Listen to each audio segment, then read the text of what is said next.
जम्मू कश्मीर के कुलगाम में आतंकवादियों से मुठभेड़ में डीएसपी अमन ठाकुर की शहादत के बाद लोगों का गुस्सा भड़क उठा है। एक ओर उनको श्रद्धांजलि दी गई तो दूसरी ओर उनके घर जम्मू में बड़ी संख्या में लोग सड़क पर उतर आए और पाकिस्तान से बदला लेने की मांग करने लगे।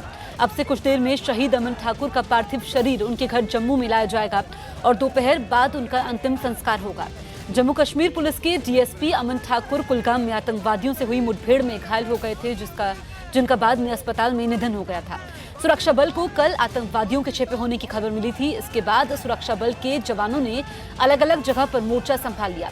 इस मुठभेड़ में एक जवान घायल हो गया, तब उसे बचाने के लिए जम्मू कश्मीर पुलिस के डीएसपी अमन ठाकुर आगे बढ़े, लेकिन जब डीएसपी अमन ठाकुर घायल जवान को लेकर आ रहे थे तभी आतंकवादियों ने उन पर फायरिंग की, जिस पर डीएसपी अमन ठाकुर ने भी जवाबी फायर किया।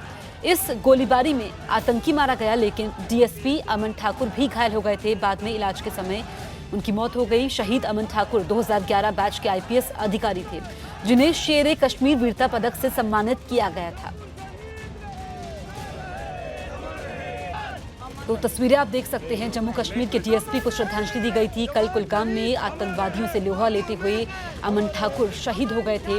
उनके परिवार में गुस्सा है, गम का माहौल है और पाकिस्तान मुर्दाबाद के नारे लगाए जा रहे हैं। हम आपको बताते हैं कि डीएसपी अमन ठाकुर ने किस तरह से आतंकवादियों से मोर्चे के बीच अपने साथी जवान को बचाते हुए अपनी शहादत दी। उन्होंने फायरिंग में घायल सेना के जवान को उठा लिया। इसके बाद अमन ठाकुर घायल जवान को रक्षक वाहन की तरफ लेकर बढ़े। तभी वहां से भागते हुए एक आतंकी ने उन पर फायरिंग कर दी। डीएसपी अमन ठाकुर ने भी आतंकी की फायरिंग का जवाब दिया। डीएसपी अमन ठाकुर की गोली लगने से आतंकी वहीं ढेर हो गया, लेकिन आतंकी की फायरिंग में डीएसपी अमन ठाकुर को भी गोली लग गई। कश्मीर के पुलवामा में सीआरपीएफ पर हुए हमले के बाद सुरक्षा बलों ने आतंकियों के खिलाफ बड़ी कार्रवाई कश्मीर में शुरू कर दी है।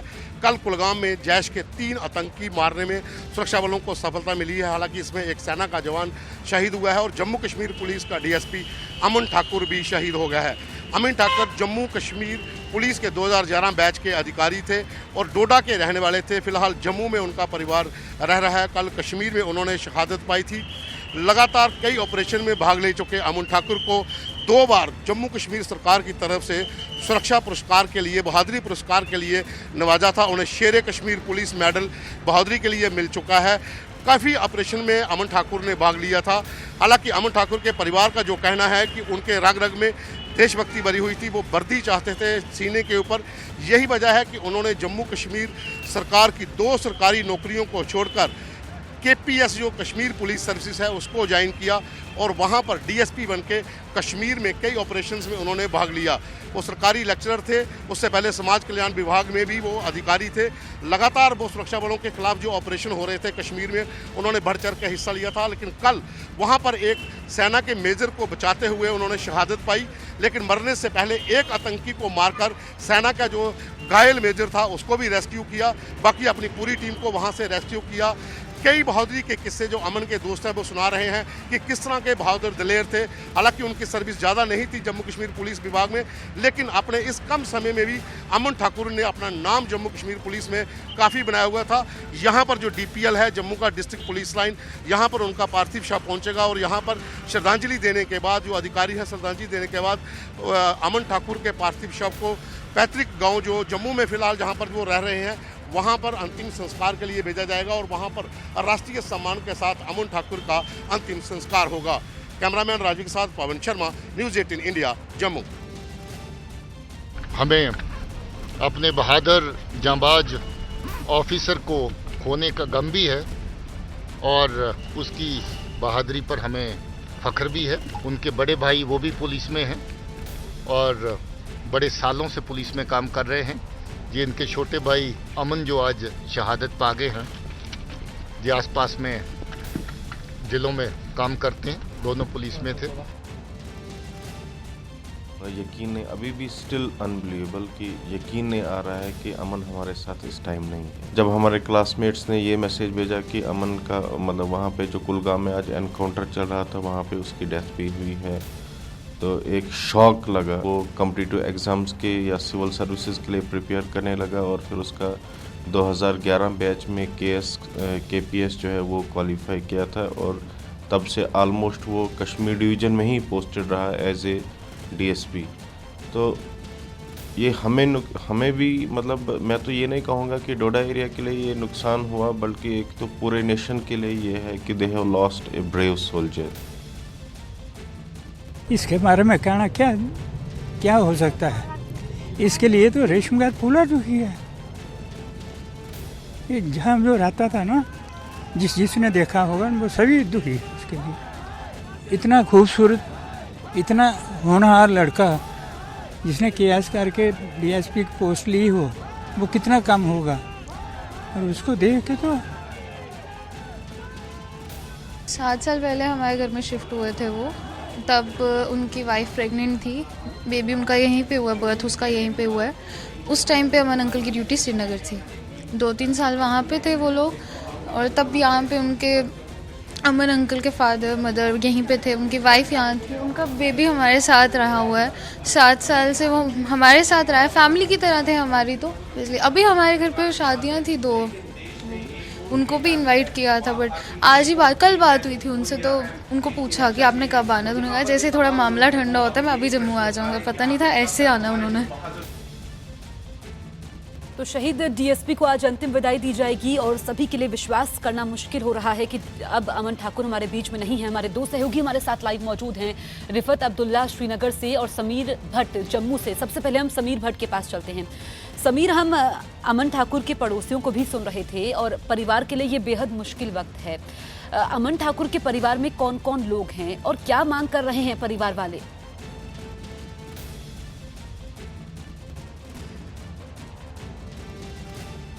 देखिए, अमन की एक फैमिली है, उनकी जो वाइफ है वो है, और फैमिली में और भी लोग हैं।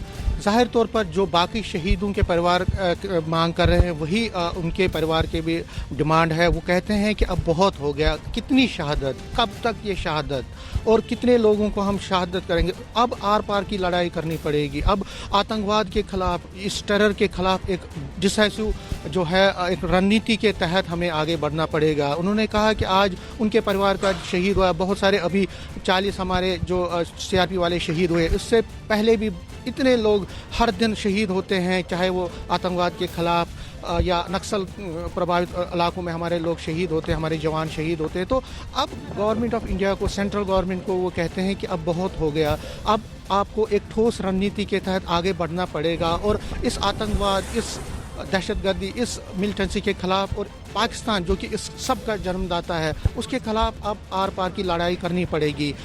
लोगों को आंसू भी आ रहे हैं, लोग जो है पूरा मातम में है, लेकिन दूसरी तरफ उनको फ़ख्र है, न सिर्फ उनके परिवार वालों को बल्कि उनके आस पड़ोस वालों को भी फ़ख्र है। और यहाँ पे हर कोई जो बात कर रहा है वो कहते हैं कि इस बहादुर जवान ने 2 सिविल नौकरियाँ छोड़ी, 2 सिविल नौकरियाँ उनको आई थी, लेकिन उन्होंने वो छोड़ी और पुलिस में जाना बेहतर समझा, क्योंकि उनको देश के प्रति कुछ करने का जज्बा था, देश के प्रति उनको कुछ दिखाने का जज्बा था। और इसी जज्बे के तहत, इसी जोश के तहत उन्होंने ये काम किया। और 3 जैश मोहम्मद जो मिलिटेंट्स हैं, जैश मोहम्मद मिलिटेंट्स हैं जो आतंकवादी है, उनको घेरा, उनके खिलाफ लड़ाई की और उनको फिर जो है उनको मार गिराया गया। तो जाहिर तौर पर उनके परिवार को फख्र है, दुख का माहौल है, लेकिन साथ ही साथ फख्र भी है, गर्व भी है इस वीर सपूत पर। हम रिफत के पास चलते हैं जो श्रीनगर से हमारे साथ लाइव मौजूद हैं। रिफत, अमन ठाकुर की लगातार हम बात कर रहे हैं और उनका ट्रैक रिकॉर्ड काफ़ी अच्छा रहा है। जैसा कि हमें समीर बता रहे थे कि उन्होंने 2-2 नौकरियां छोड़ी, उनको ऑफर्स थे, लेकिन उन्होंने पुलिस की सेवा चुनी, देश के लिए कुछ कर गुजरने का उनमें जज्बा था। अब लोगों की यही मांग है कि आतंकवादियों को सबक सिखाया जाए ताकि कोई और अफसर ऐसे शहीद ना हो। देखिए, मैं आपको बता दूं, जो अमन ठाकुर हैं वो SOG में थे, स्पेशल ऑपरेशंस ग्रुप, यहाँ पे जो एंटी मिलिटेंसी ऑपरेशंस होते हैं 2011 के KPS हैं, कश्मीर पुलिस सर्विस 2011 बैच के हैं। और उसके बाद यहाँ पे जब से उनकी पोस्टिंग थी तभी से, जिस तरीके से पवन भी बता रहे थे, उन्हें 2 बार जो है मेडल्स भी मिले हैं एंटी मिलिटेंसी ऑपरेशंस के लिए। और यहाँ पे भी वो SOG में थे और यहाँ पे जो कुलगाम का एरिया है वहाँ पे वो एंटी मिलिटेंसी ऑपरेशंस कर रहे थे। जिस तरीके से कल एनकाउंटर हुआ, पहले तो SOG के भी लोग वहाँ पे थे, साथ ही आर्मी और CRPF के लोग गए और जिस तरीके से आर्मी पे पहले ही अटैक हुआ, जैश के 3 मिलिटेंट अंदर थे, उन्होंने जो अटैक किया, जिस तरीके से बताया जा रहा है कि वहाँ पे अमन भी गए थे और अमन को जब पता चला कि वहाँ पे आर्मी पे अटैक हुआ है और आर्मी मेजर को रेस्क्यू करने के दौरान जो है जैश के मिलिटेंटों ने इन पे भी फायरिंग की। पहला ही जो बुलेट है वो उसके सिर पे लगा और बताया यही जा रहा है कि ऑन स्पॉट उसकी वहाँ पे डेथ हुई है। फिलहाल अगर हम मिलिटेंसी रिलेटेड इंसिडेंट्स की बात करें तो 2 एनकाउंटर जो हुए साउथ कश्मीर में, उसमें सिक्योरिटी फोर्सेस को काफ़ी नुकसान हुआ। इससे पहले जो एनकाउंटर हुआ उसमें फौज के भी काफ़ी सारे लोगों की डेथ हुई और जिस तरीके से एक ब्रिगेडियर जख्मी हो गया और साथ ही जो साउथ कश्मीर के डीआईजी हैं वो भी जख्मी हो गए। उन्हें यहाँ पे आर्मी हॉस्पिटल लाया गया था लेकिन अब उन्हें दिल्ली शिफ्ट किया गया है एम्स में। तो जिस तरीके से रिसेंट पुलवामा अटैक के बाद 2 एनकाउंटर्स हुए हैं उसमें जैश के मिलिटेंट मारे गए हैं और अक्सर ये समझा जाता है कि जैश के मिलिटेंट जो हैं खासतौर से जो उस पार से आते हैं उनको काफ़ी ट्रेनिंग वगैरह दी जाती है और यहाँ पे जिस तरीके से सिक्योरिटी फोर्सेस के लोग उनके साथ एनकाउंटर करते हैं तो कैजुअलिटी का खतरा ज़रूर रहता है। तो 2 एनकाउंटर्स में, हालांकि इससे पहले जो ऑपरेशंस हुए उसमें कैजुअलिटी का सामना सिक्योरिटी फोर्सेस को नहीं उठाना पड़ा, लेकिन 2 एनकाउंटर जो लगातार साउथ कश्मीर में हुए दोनों में सिक्योरिटी फोर्सेस को नुकसान हुआ। बिल्कुल, नुकसान हमें काफी हो रहा है और अभी भी वहां पर आतंकवादी सक्रिय है। रिफत, इसी से जुड़ा हुआ सवाल मैं आपसे पूछूंगी। फिलहाल मैं समीर के पास चलती हूँ। समीर, हमें भी काफी नुकसान हो रहा है जैसा कि रिफत बता रहे थे, लेकिन अगर हम डीएसपी के परिवार वालों की बात करें तो उनके लिए बेहद मुश्किल ये वक्त है। उनका एक बेटा भी है और अपने बेटे से वो वादा करके गए थे कि वो जब वापस लौटेंगे तो उसको घुमाने लेकर के जाएंगे। तो ऐसे में परिवार वालों के लिए दुखों का पहाड़ उन पर टूट पड़ा है।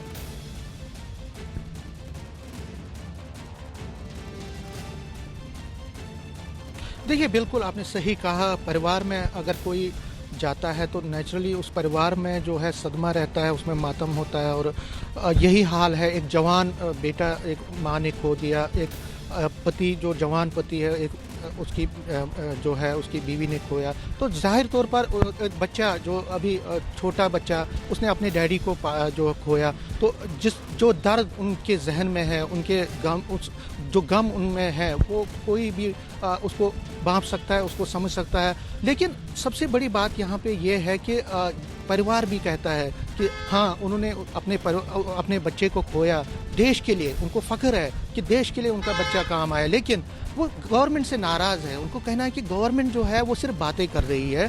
अब बातें करने का वक्त चला गया है, अब प्रॉमिसेस करने का, वादे करने का जो वक्त है वो चला गया है। अब ज़मीन पर कुछ करना है, प्रैक्टिकल में कुछ करना है, दिखाना है कि हिंदुस्तान अगर सुपर पावर है तो हमें अपने पावर को दिखाना है कि क्यों हमें बार बार अपने जवानों को शहादत देनी पड़ती है। बॉर्डर पे हमारे लोग मरते हैं, उनकी शहादत होती है। एंटी मिलिटेंसी ऑपरेशंस में हमारे लोग चले जाते हैं। फिदाइन जैश ए मोहम्मद या लश्कर तोयबा फिदाइन हमले करते हैं और हमारे जो जवान हैं वो इसमें उनकी शहादत होती है। तो परिवार का भी, हमसायों का भी और पूरे देश की आवाज़ है ये इस वक्त, जो हम लगातार जब से पुलवामा में ये अटैक हुआ है तब से लगातार हर तरह से ये आवाज़ आ रही है कि अब गवर्नमेंट ऑफ इंडिया को सोचना पड़ेगा और कुछ रणनीति के तहत आगे बढ़ना पड़ेगा। हाँ, आपने सही कहा, परिवार के लिए एक बहुत ही दुख की घड़ी है इस वक्त। पूरा परिवार इस वक्त सदमे में है, लेकिन पुलिस हो, सिविल एडमिनिस्ट्रेशन हो या बाकी जितने भी ऑफिशियल्स यहाँ पे हैं, लगातार कल से वो उनके घर जा रहे हैं। उनकी बिल्कुल परिवार के साथ मौजूद हैं ताकि उनका दुख तो कम नहीं हो सकता है, कम से कम दुख को बांट सके। रिफत के पास चलते हैं। रिफत, कल जो एनकाउंटर हुआ था, लगातार वहाँ पर एनकाउंटर हो रहे हैं और अभी भी जैश ए मोहम्मद के कई आतंकवादी मौजूद हैं, जिसमें बड़ी बात यह है कि स्थानीय आतंकी भी हैं और सेना की तरफ से पहले ही कहा गया है कि या तो सरेंडर करें नहीं तो मार दिए जाएंगे। देखिए, मैं आपको बता दूं, जैसे कि जीओसी ने भी कहा कि या तो सरेंडर करें या मार दिया जाएगा, लेकिन हकीकत ये भी है कि जो लोकल मिलिटेंट्स हैं वो एक कंसर्न है पूरी सरकार के लिए, क्योंकि वजह क्या है कि यहाँ पे लोकल यूथ जो है मिलिटेंसी ज्वाइन कर रहे हैं। पढ़े लिखे नौजवान क्यों मिलिटेंसी ज्वाइन कर रहे हैं? एक तो उस पार से इन्फिल्ट्रेशन का सिलसिला जारी है, फॉरेन मिलिटेंट्स भी यहाँ पे हैं, लेकिन सवाल ये भी है कि यहाँ पे मिलिटेंसी की तरफ क्यों जा रहे हैं यहाँ के नौजवान, वो एक ज़रूर कंसर्न है सिक्योरिटी फोर्सेज के। हालांकि हाल ही में गृह मंत्री ने या प्राइम मिनिस्टर ने कहा, जिस तरीके से स्टेटमेंट दिया कि वो कश्मीरियों के खिलाफ नहीं है बल्कि कश्मीर के लिए हैं, तो कहीं ना कहीं यहाँ पे इस तरह की रणनीति अपनाने की जरूरत ज़रूरत है, जिससे ये समझा जाए कि यहाँ पे लोकल यूथ जो है वो मिलिटेंसी ज्वाइन ना करें। उसके लिए कदम उठाने होंगे, या तो बातचीत का सिलसिला शुरू करना होगा। हम जंग की बात कर रहे हैं, लेकिन जंग किसी चीज़ का सलूशन नहीं है। अगर जंग भी हो जाती है तो फिर भी उसके बाद भी बातचीत से ही कोई मसले हल हो जाते हैं। बार बार यहाँ के जो लोग हैं वो भी यही डिमांड कर रहे हैं, मेन स्ट्रीम पार्टी के लोग भी यही डिमांड कर रहे हैं। आए रोज़ वो शायद ही कोई दिन होता है जब कोई ना कोई कश्मीर में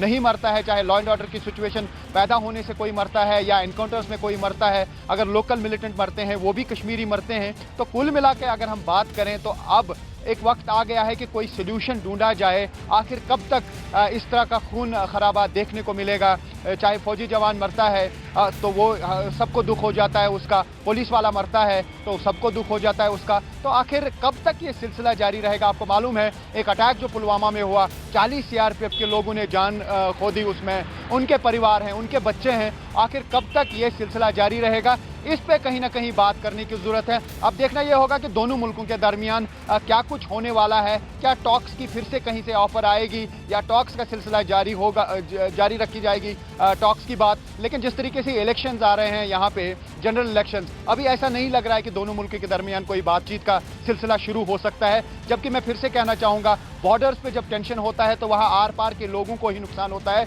और बॉर्डर पे वही लोग जो वहाँ पे रहते हैं, हम यहाँ पे जंग की बात कर रहे हैं या इमोशनल हो जाते हैं, लेकिन हकीकत ये भी है कि जब लाइन ऑफ कंट्रोल के उस पार जो लोग रहते हैं वो जानते हैं कि जंग से क्या हो जाता है। जब शेलिंग होती है तो वो सहम जाते हैं और वहाँ बिल्कुल रिफत, जो आप बातें बता रहे हैं, हालांकि भारत की तरफ से कहीं कदम भी उठाए गए हैं। पुलवामा हमले के बाद गुस्सा है, पहले मोस्ट फेवर नेशन का दर्जा छीना, उसके बाद बस सेवा को रद्द किया गया, इंपोर्ट ड्यूटी बढ़ा दी गई, लेकिन तनातनी रिश्तों में अभी भी बरकरार है। रिफत, आपका इस तमाम जानकारी के लिए बहुत बहुत शुक्रिया। साथ ही समीर, आपका भी बहुत बहुत शुक्रिया।